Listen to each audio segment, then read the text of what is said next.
Hello everyone and welcome to instant biology by doctor Nilap. मैं फिर से आ गया हूँ आपके बीच में एक बहुत इंपॉर्टेंट इन्फॉर्मेशन के साथ।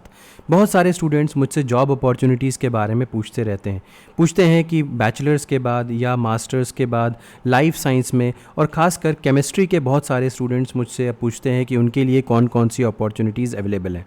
तो आज जिस जॉब अपॉर्चुनिटी के बारे में मैं आपको बताने वाला हूँ, वहाँ पे बैचलर्स के लिए भी अपॉर्चुनिटी है, मास्टर्स के लिए भी अपॉर्चुनिटी है, डिप्लोमा किए हुए स्टूडेंट्स के लिए भी अपॉर्चुनिटी है। फिर चाहे आप लाइफ साइंस के किसी भी फील्ड से हो, चाहे आप केमिस्ट्री के किसी भी फील्ड से हो, और यहाँ पे बहुत ही ज़बरदस्त सैलरी भी है और इसके अलावा अलग अलग पर्क्स भी हैं जॉब के साथ साथ। जी हाँ, मैं आज आपसे बात करने वाला हूँ हिंदुस्तान पेट्रोलियम कॉरपोरेशन लिमिटेड, जो कि एक गवर्नमेंट एजेंसी है और उस पर भी एक महारत्न कंपनी है। महारत्न कंपनी का मतलब ये हो गया कि ये कंपनी काफ़ी प्रॉफिटेबल है और यहाँ पे बहुत सारी जॉब अपॉर्चुनिटीज़ आई हुई हैं। तो ये वीडियो लास्ट तक ज़रूर देखिएगा, क्योंकि यहाँ पे अलग अलग डोमेन्स में अपॉर्चुनिटीज़ आई हुई हैं जिनके बारे में मैं सारी बातें आपके साथ डिस्कस करने वाला हूँ। हो सकता है आपके एलिजिबिलिटी क्राइटेरिया की बात जो है वो लास्ट में हो, इसलिए आपको पूरा वीडियो देखना ज़रूरी हो जाएगा। वीडियो शुरू करने से पहले आपसे एक हम्बल रिक्वेस्ट है कि अगर आपको चैनल पे दिया जाने वाला कंटेंट पसंद आता है तो वीडियो को ज़रूर लाइक करिएगा और चैनल को ज़रूर सब्सक्राइब कर दीजिएगा। आपका सब्सक्रिप्शन ही हमारा मोटिवेशन है। तो चलिए बिना देर किए हुए शुरू करते हैं। सबसे पहले तो ये लिंक देख लीजिए, hindustanpetroleum.com। ये लिंक आपको डिस्क्रिप्शन सेक्शन में भी मिल जाएगा। इससे रिलेटेड जो भी PDF डॉक्यूमेंट है वो मैं अपने टेलीग्राम ग्रुप के ऊपर पोस्ट कर दूंगा। टेलीग्राम ग्रुप का भी लिंक डिस्क्रिप्शन सेक्शन में आपको मिल जाएगा। टेलीग्राम ग्रुप ज़रूर ज्वाइन कर लीजिएगा। इस जॉब अपॉर्चुनिटी के अलावा भी वहाँ पे मैं अक्सर जॉब अपॉर्चुनिटीज़ वगैरह पोस्ट करता रहता हूँ। तो चलिए बिना देर किए हुए शुरू करते हैं। सबसे पहले आप यहाँ पे कैरियर्स के ऊपर जाएँ और कैरियर्स में नीचे जॉब ओपनिंग्स के ऊपर जाएँ।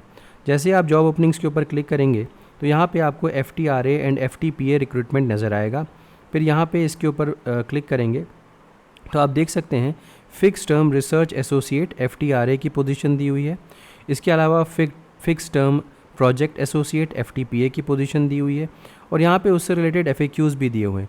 अब जैसे आप इनके ऊपर क्लिक करेंगे तो आप एक पेज डाउनलोड कर पाएंगे। जैसे कि यहाँ पे अगर मैं देखूँ तो ये FTRA के लिए जो पेज है वो ओपन करके आ रहा है, और यहाँ पे अगर आप दूसरे पे जाएंगे तो आपको FTPA का पेज देखने को मिलेगा। तो ये FTPA का पेज ओपन होकर के आ रहा है। तो अब अगर सबसे पहले तो मैं यहाँ पे आपके साथ डिस्कस करता हूँ। मैंने ऑलरेडी यहाँ पे इसको एनोटेट करके रखा हुआ है। तो अगर हम यहाँ पे देखें तो engagement of fix term project associate या FTPA के बारे में मैं आपसे यहाँ पे बात करने वाला हूँ for HP green R&D centre Bengaluru. तो यहाँ पे इनिशियली जो है वो जो HPCL के बारे में कुछ चीज़ें इन्फॉर्मेशन दी हुई है। अब आप नीचे यहाँ पे स्क्रॉल करते हुए जाएंगे तो यहाँ पे आप देख सकते हैं कि we are looking to hire dynamic and aspiring candidates with BSc MSc diploma PG diploma as mentioned under serial number 1 serial number 2, और ये फिक्स टर्म प्रोजेक्ट एसोसिएट के लिए पोजीशन है। अब यहाँ पे ऑनलाइन एप्लीकेशन की जो शुरुआत है वो 1 सितंबर 2024 से हो जाएगी और लास्ट डेट अप्लाई करने के लिए 30 सितंबर 2024 है। यहाँ पे आपका जॉब डिस्क्रिप्शन में दिया हुआ है कि आपको साइंटिस्ट को हेल्प करनी पड़ेगी रिसर्च प्रोजेक्ट्स को कंप्लीट करने के लिए। इसके अलावा सैम्पल्स वगैरह बनाने पड़ेंगे, बैच रिएक्शंस को मॉनिटर करना पड़ेगा, पायलट प्लांट्स को रन करना पड़ेगा अलग अलग शिफ्ट्स में, और बाकी जॉब्स भी जो आपके रिपोर्टिंग साइंटिस्ट या ऑफिसर आपको कहेंगे उस तरीके का भी आपको बोल करना पड़ेगा। अगर मैं educational qualification and work experience की बात करूँ तो MSc के स्टूडेंट्स जिन्होंने MSc केमिस्ट्री कर रखा है, केमिस्ट्री मटेरियल साइंस कर रखा है, पॉलीमर साइंस कर रखा है, माइक्रोबायोलॉजी बायो साइंस या बायोटेक्नोलॉजी से कर रखी है, तो आप यहाँ पे एलिजिबल हैं। इसके अलावा अगर आपने BSc कर रखी है केमिस्ट्री से, केमिस्ट्री मटेरियल साइंस से, पॉलीमर साइंस से, माइक्रोबायोलॉजी बायो साइंस या बायोटेक्नोलॉजी से, तो भी आप एलिजिबल हैं। इसके अलावा अगर आपने PG डिप्लोमा किया हुआ है chemical engineering, chemical technology, petroleum refining, polymer plastic technology, mechanical engineering, automobile engineering, तो भी आप यहाँ पे एलिजिबल हैं। लेकिन यहाँ पे देखिए अगर आपके पास एक्सपीरियंस है एक पर्टिकुलर जो ब्रांच है यहाँ पे running test benches, chassis dyno, तो ये कुछ यहाँ पे एक्सपीरियंस के बारे में भी दिया हुआ है। अगर आपके पास एक्सपीरियंस है तो ये डिज़ायरेबल एक्सपीरियंस यहाँ पे बोला जा रहा है। डिज़ायरेबल का मतलब हो गया ज़रूरी नहीं है अगर आपके पास एक्सपीरियंस हो तो ही आप अप्लाई करें, ऐसे भी कर सकते हैं। इसके अलावा डिप्लोमा आपके पास होना चाहिए अगर केमिकल इंजीनियरिंग में है, केमिकल टेक्नोलॉजी में है, पेट्रोलियम रिफाइनिंग में है, पॉलीमर प्लास्टिक टेक्नोलॉजी में है, या मैकेनिकल इंजीनियरिंग ऑटोमोबाइल इंजीनियरिंग में भी है, तो भी आप यहाँ पे अप्लाई कर सकते हैं। और यहाँ पे भी जो एक्सपीरियंस है वो डिज़ायरेबल है। याद रखिएगा यहाँ पे नोट में दिया हुआ है all the candidates should have proof of award of applicable degree, diploma, certificate and mark sheets on or before last date of receipt of application। यहाँ पे जो लास्ट डेट है ना, डेडलाइन जो है वो 30 सितंबर 2024 को दी हुई है। तो इस समय तक आपके पास आपकी डिग्री का प्रूफ होना चाहिए। अगर मैं और भी एलिजिबिलिटी के बारे में बात करूं तो मिनिमम 60% मार्क्स आपके पास होने चाहिए, ये taking aggregate marks of all semesters या ईयर्स। इसके अलावा जो in all diploma, graduate and post graduate degree examination, ये रिलैक्सेशन यहाँ पे दिया हुआ है अलग अलग कैटेगरी के स्टूडेंट्स के लिए। 50% जो मार्क्स होंगे वो चाहिए होंगे SC, ST, PWD कैंडिडेट्स के लिए। जो इंटीग्रेटेड कोर्सेज होते हैं उनमें जो स्टूडेंट्स इनरोल्ड होंगे वो सारे स्टूडेंट्स भी यहाँ पे अप्लाई कर सकते हैं। इसके अलावा अगर हम देखें तो soft copy of the detailed CV to be uploaded along with the application form. यहाँ पे जो आप एप्लीकेशन फॉर्म फिल करेंगे वो उसके साथ आपको अपनी CV की सॉफ्ट कॉपी देनी पड़ेगी। इसके अलावा अगर मैं कहूँ तो यहाँ पे टीचिंग एक्सपीरियंस, अगर आपके पास कोई टीचिंग एक्सपीरियंस है तो उसको रेलिवेंट वर्क एक्सपीरियंस में काउंट नहीं किया जाएगा, तो will not be considered as relevant work experience. अगर एलिजिबिलिटी क्राइटेरिया के बारे में बात करूँ तो 28 साल, 28 ईयर्स या उससे कम की एज होनी चाहिए 30 सितंबर 2024 को। एज रिलैक्सेशंस जो होते हैं वो गवर्नमेंट ऑफ इंडिया नॉर्म्स के हिसाब से आपको मिलेंगे, आप इसको स्टडी कर सकते हैं। अगर आपका कोई एक पर्टिकुलर कैटेगरी को बिलोंग करते हैं तो यहाँ पे मेंशन्ड है कि कितना आपको रिलैक्सेशन दिया जाएगा, तो यहाँ पे पूरा वही दिया हुआ है। ठीक है, नेक्स्ट ड्यूरेशन ऑफ असाइनमेंट के बारे में बात करते हैं। तो इनिशियली जो होगा ये पीरियड 1 साल का होगा और उसके बाद वो 1 साल और एक्सटेंड किया जा सकता है। मैक्सिमम जो ये जॉब होगी वो 3 साल के लिए होगी। मोड ऑफ सिलेक्शन के बारे में बात करें तो selection will be made on screening of applications and testimonials as per eligibility norms of eligibility candidates followed by personal interview. तो सबसे पहले तो आपका जो स्क्रीनिंग होगी, सिलेक्शन कमेटी आपकी जो एप्लीकेशंस होगी इसको स्क्रीन करेगी और उसके बाद आपको इंटरव्यू के लिए कॉल किया जाएगा। लेकिन अगर बहुत ज़्यादा स्टूडेंट्स यहाँ पे आ जाते हैं और बहुत ज़्यादा एप्लीकेशंस मिलती हैं तो और भी चीज़ें की जा सकती हैं, यानी कि रिटन टेस्ट भी लिया जा सकता है, हायर एक्सपीरियंस के बेसिस पे लोगों को शॉर्टलिस्ट किया जा सकता है। इस तरीके से चीज़ें की जा सकती हैं, यहाँ पे लिखा हुआ है ये चीज़ें। तो देखिए यहाँ पे लिखा भी हुआ है कि रिटन टेस्ट लिया जा सकता है इन केस बहुत ज़्यादा स्टूडेंट्स अप्लाई करते हैं तो। नेक्स्ट, अगर हम बात करें स्टाइपेंड कितना मिलेगा तो an all inclusive stipend of ₹40,000 to 50,000 per month depending on qualification and experience. अब देखिए मैंने आपको बताया था कि जो स्टूडेंट्स की एलिजिबिलिटी है बहुत वाइड वैरी कर रही है ना। आप देख सकते हैं यहाँ पे कि जो मैंने जब एलिजिबिलिटी क्राइटेरिया के बारे में आपको बताया था तो यहाँ पे मैंने ये दिखाया था कि जो स्टूडेंट्स MSc के हैं, BSc के हैं, PG डिप्लोमा किए हैं या डिप्लोमा किए हुए हैं वो उनके पास अलग अलग डिग्रीज़ हैं। इसके ही वजह से यहाँ पे अलग अलग सैलरीज़ दी जाएंगी डिपेंडिंग अपॉन कि आपकी डिग्री क्या है और आपके पास एक्सपीरियंस क्या है। हालांकि यहाँ पे कोई भी पर्टिकुलर नहीं दिया हुआ है कि MSc के स्टूडेंट को कितना मिलेगा या BSc को कितना मिलेगा या PG डिप्लोमा को या डिप्लोमा को कितना मिलेगा, ऐसा कुछ भी मेंशन नहीं है। ठीक है, इस पैसे में या जो स्टाइपेंड आपको दिया जाएगा this includes accident insurance, medical insurance etcetera. इसके अलावा कोई ट्रांसपोर्ट फैसिलिटी आपको नहीं दी जाएगी ऑफिस तक आने के लिए। हाउएवर एक शेयरिंग बस फैसिलिटी ज़रूर अवेलेबल है जो कि प्रोजेक्ट एसोसिएट्स अवेल कर सकते हैं, लेकिन इसका भी पेमेंट आपको करना पड़ेगा। ब्रेकफास्ट और लंच फैसिलिटीज़ आपको ऑफिस में ही मिल जाएगी और इसके लिए भी आपको कुछ छोटा सा अमाउंट देना पड़ेगा। फिजिकल मेडिकल फिटनेस आपको देनी पड़ेगी, यानी कि आप मेडिकली फ़िट होने चाहिए अप्लाई करने से पहले। अब अप्लाई कैसे करना है देखिए, log in to this http hindustanpetroleum.com HP careers and click on current openings, visit fix term projects, read all instructions. आपको इंस्ट्रक्शंस को सारे को फिल करना है। Fill in the online application form with all the relevant details carefully.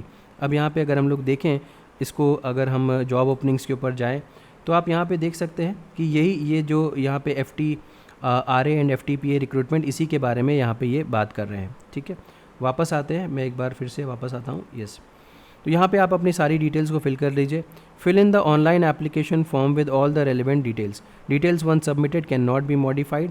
इसके अलावा आपको अपना scan copy, latest passport size photograph का, डिटेल CV वगैरह यहाँ पे सबमिट करना पड़ेगा। इसके अलावा you will get a unique system generated unique 12 digit application reference number. इस एप्लीकेशन नंबर को आपको नोट डाउन करना पड़ेगा। अगर आपको फ्यूचर में कोई भी कॉरेस्पॉन्डेंस करना है तो इसी के हिसाब से करना पड़ेगा। कैंडिडेट्स को एडवाइज़ किया जाता है कि वो प्रिंट आउट निकाल लें अपने एप्लीकेशन फॉर्म का and affix his or her passport size photograph, put his or her signature at the space provided and keep with him हर safely for the future. Candidates are not required to submit hard copy, आपको कोई भी hard copy यहाँ पे submit करने की आवश्यकता नहीं है। अब जनरल इंस्ट्रक्शंस यहाँ पे दिए हुए हैं, अपना email ID, mobile phone number वही दीजिए जो आप रेगुलरली यूज़ करते हैं, अदरवाइज़ आपसे कम्युनिकेशन यहाँ पे नहीं हो पाएगा। तो ये कुछ रेगुलर डिटेल्स दी हुई हैं और इसके अलावा और कुछ भी ऐसा नहीं है जो मुझे नज़र आता है। ये जो एप्लीकेशन है इसकी उसका प्रोसेस जो है वो 1 तारीख को शुरू होगा, मैंने आपसे बताया था। कमेंसमेंट ऑफ ऑनलाइन एप्लीकेशन 1 सितंबर से शुरू हो रहा है, तो इसीलिए अभी यहाँ पे आज 31 तारीख है, तो इसीलिए यहाँ पे आपको वो एप्लीकेशन फॉर्म का लिंक नहीं नज़र आ रहा है, बट आपको इवेंचुअली एप्लीकेशन फॉर्म का लिंक नज़र आ जाएगा इसी वेबसाइट के ऊपर। तो ये तो हो गया आपका fix term project associate FTPA की पोजीशन के लिए।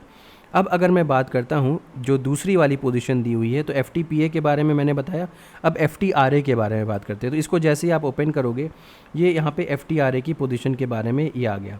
तो हिंदुस्तान पेट्रोलियम, ये शुरुआत में वही सारी चीज़ें दी हुई हैं। अब इसके बाद यहाँ पे देखिए FTRA के लिए भी ऑनलाइन एप्लीकेशन जो है वो 1 सितंबर 2024 से चालू हो रहा है, 30th लास्ट डेट यहाँ पर भी है। और यहाँ पर भी जॉब डिस्क्रिप्शन वैसा ही है, लेकिन यहाँ पे एजुकेशनल क्वालिफ़िकेशन के बारे में अगर मैं बात करूँ तो PhD in polymer polyolefin petrochemicals, PhD in battery research, इसके अलावा PhD in membrane separation, absorptive separation, PhD in catalysis, PhD in material nano science, PhD in analytical and organic chemistry. अब यहाँ पे देखिए PhD in bioscience, microbiology, biotechnology, अगर आपके पास PhD इनमें से किसी में है तो यहाँ पे आप ज़रूर अप्लाई कर सकते हैं। फिर इसके बाद अगर आपके पास PhD इन इंजीनियरिंग है, इन सब्जेक्ट्स में PhD in chemical engineering, preferably in the following areas, तो भी आप ज़रूर अप्लाई कर सकते हैं। इसके अलावा combustion and emission engineering, metallurgy specialization, MTech अगर है तो भी यहाँ पे ही आप अप्लाई कर सकते हैं इतने सारे एरियाज़ में, जैसे बायोटेक्नोलॉजी में अगर MTech है, पॉलीमर प्लास्टिक टेक्नोलॉजी में MTech है, थर्मल इंजीनियरिंग में MTech है, कंबशन एमिशन इंजीनियरिंग में MTech है, मैकेनिकल इंजीनियरिंग में MTech है, तो भी आप, केमिकल इंजीनियरिंग में MTech है तो भी आप अप्लाई कर सकते हैं। अब नोट में यहाँ पे वही चीज़ें दी हुई हैं कि जैसे कि आपके 60% मार्क्स होने चाहिए, जैसे कि मैंने आपको बताया था।